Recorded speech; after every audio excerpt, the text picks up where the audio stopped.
KRT LYFE with the Y, and we are here on a Friday in beautiful Tamarindo, Costa Rica.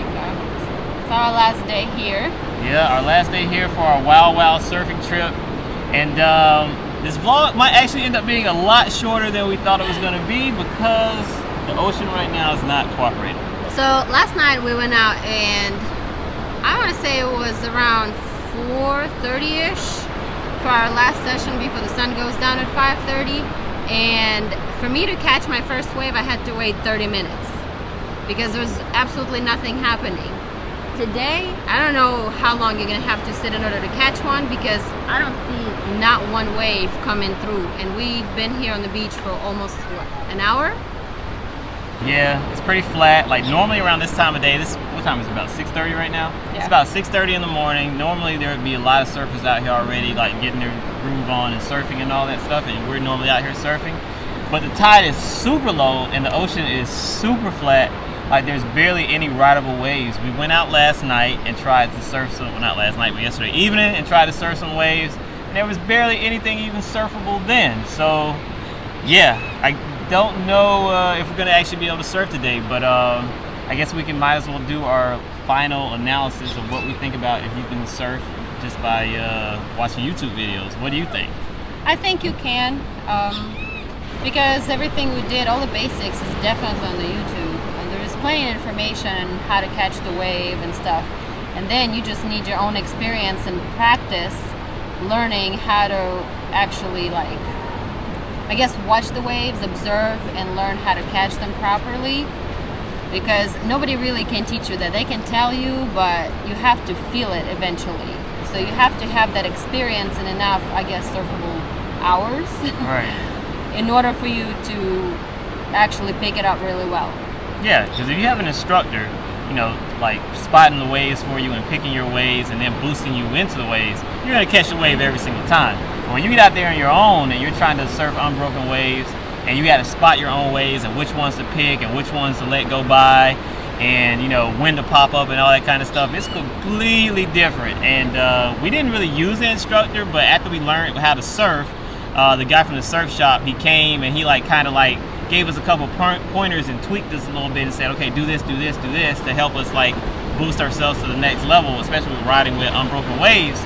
But yeah, it's one of these things, like it's kind of like your first snowboarding trip. Like you go, and your first snowboarding trip, you crash, you fall the whole time, you barely get that much ride time in, but then you go again, and then you get better. You get a grip. Yeah. So it's like, yes, you can learn from YouTube. Do you really need an instructor though?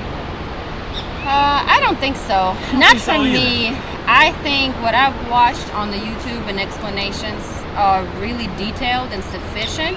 There's plenty of videos on mistakes of beginners as well, so it helps you like tweak your, fix your mistakes if you have those. Because we watched few instructors and pretty much they just tell you the basics. Yeah. Exactly the same thing that we watched. Exactly. Like I said, the hardest thing physically, it's paddle, but there's nobody can help you with that but yourself. Mm-hmm. And then read the ocean. And unless you're gonna have constantly that person who's gonna spot you all the time, you're gonna have to learn that too, which is gonna take a while. So I don't think I would need an instructor. I don't think I missed out on getting one. Yeah. I think we actually made pretty big progress considering that we haven't really done this before. I mean, we've done it kinda, but not properly or anything like that. Yeah, not like this. So yeah, I think we did fairly good. We caught a lot of awesome waves. We had a good time, and if the ocean doesn't pick up anytime soon, we're gonna go find some excursions to do, and maybe we'll include that in the vlog. But if not, this is the end of the vlog. KRT LYFE with the wildlife from Costa Rica, Tamarindo Beach. It's been a beautiful time. The weather is amazing today. Super sunny, super bright. One thing I wanted to say, if anybody is coming surfing, and if you're brand new like us, for sure, but even if you probably experienced, I learned that not one surfing trip is gonna go without any kind of injuries. Even minimal, even if it's gonna be something little and minimal, you're still gonna get injured. Mm-hmm. Was it worth it? Yes, 100% worth. 100%. So definitely go get yourself a board, plan yourself a trip, go out there and surf. It's fun, it's amazing. You can be one with the ocean, you can learn a lot about the ocean. And yeah, it's just a good time. It's like, the summer version. Well, no, I can't say it's the summer version of snowboarding.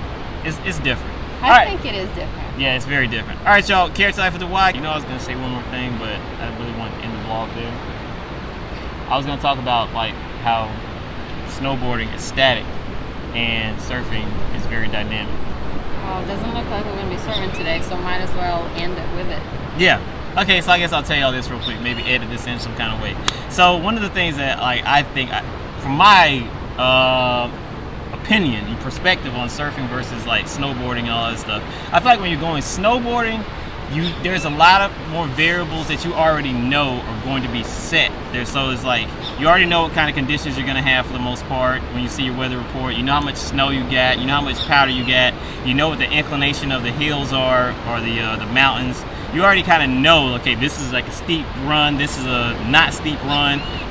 All the variables are pretty much controlled when you snowboard.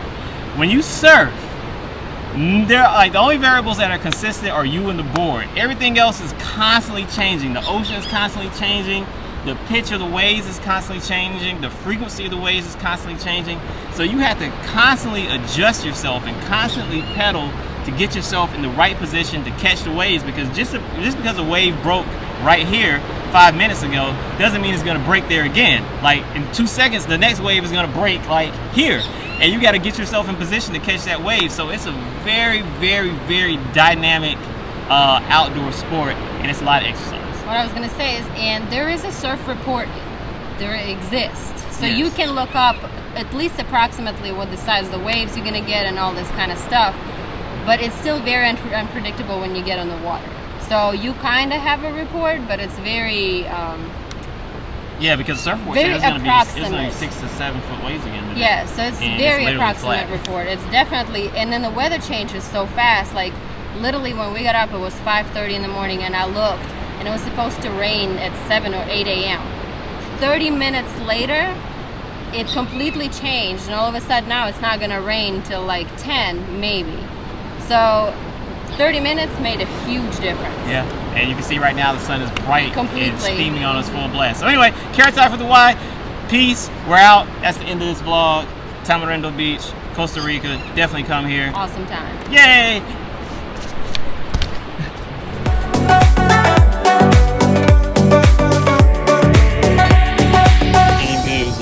All right, so it is 6:11.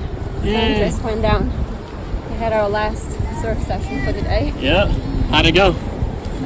Could have been a little better. The waves were really, really small, so it's harder to catch because the intervals were really long.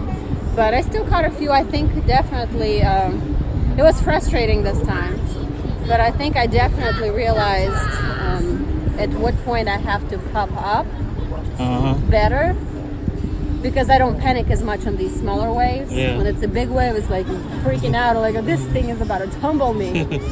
So I think it still was good. Nice. Still feel the progress, slow, but progress.